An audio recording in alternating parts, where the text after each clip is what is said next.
Hi, I'm in Warren County, Ohio on the banks of the Little Miami River to tell you about an incident that occurred 9 miles upstream from where I'm at right now, 138 years ago today.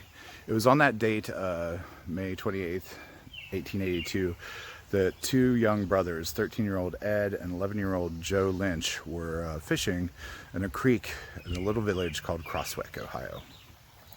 Now, as they were casting their lines that morning, they noticed some disturbance in the reeds on the bankside, and without warning, an enormous serpent burst forth and attacked them.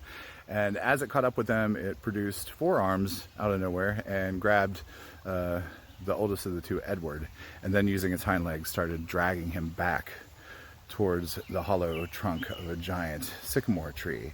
Now, there were three men who were quarrying stone from the creek just a few yards away, and when they heard the screaming, they looked up and noticed the commotion and ran to save the boy. As they approached, the creature became alarmed and it dropped him to the ground, and then it retreated back into the sycamore tree. Little Ed was taken to a doctor where he spent the next 2 days in and out of shock and consciousness, but he eventually did recover. And there had been evidence of a large creature in the area for a long time. People would see the tracks in the mud on the creek side and the banks and across the roads, but they had never actually witnessed something like that in real life. So this was something they didn't care for much at all. They described it as a black, scaly, 30 to 40 foot long creature with white bits on it and yellow stripes, or polka dots, excuse me. Now, the only thing I could think of that would even match that description would be the yellow spotted salamander, but those they top out at like 9 inches. So yeah, this thing was much larger than that, apparently.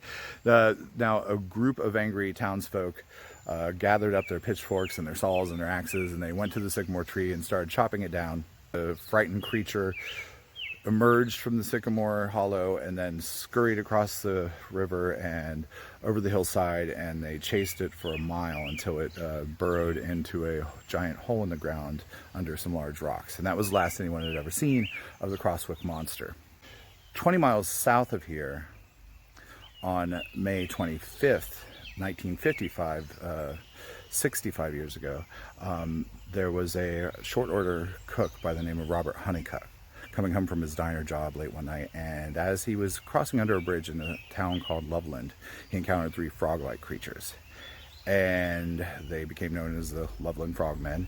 But the interesting thing about that legend is, whenever people talk about it, they often believe that these frogmen are the Shawanohook, a river demon that the Twi-Twi tribe, an offshoot of the Miami, told some French explorers about in 1696.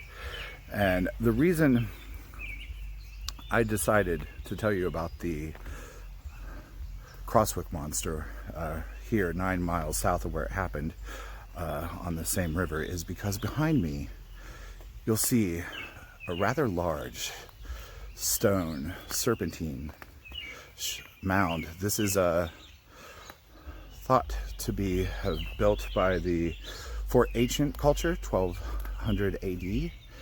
And I think it's kind of interesting that they built it here. There's an idea in the Algonquin Indian tribes of the Uktana or Monetau in the Miami.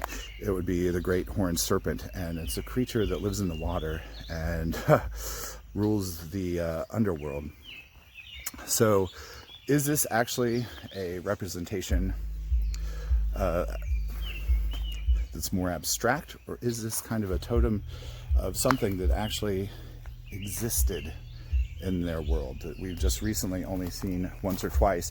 One thing that I think is really curious about this one was uncovered in 1985. Just back behind me here in this field, there's another serpent mound similar to this one, but its dimensions are almost exactly the same as that of the Crosswick Monster. He was said to be 30 to 40 feet in length. That thing is 49 feet in length, and I don't know. It's just kind of cool that this serpentine creature is not too far away. So make of it what you will. Thanks for listening, and have a good night.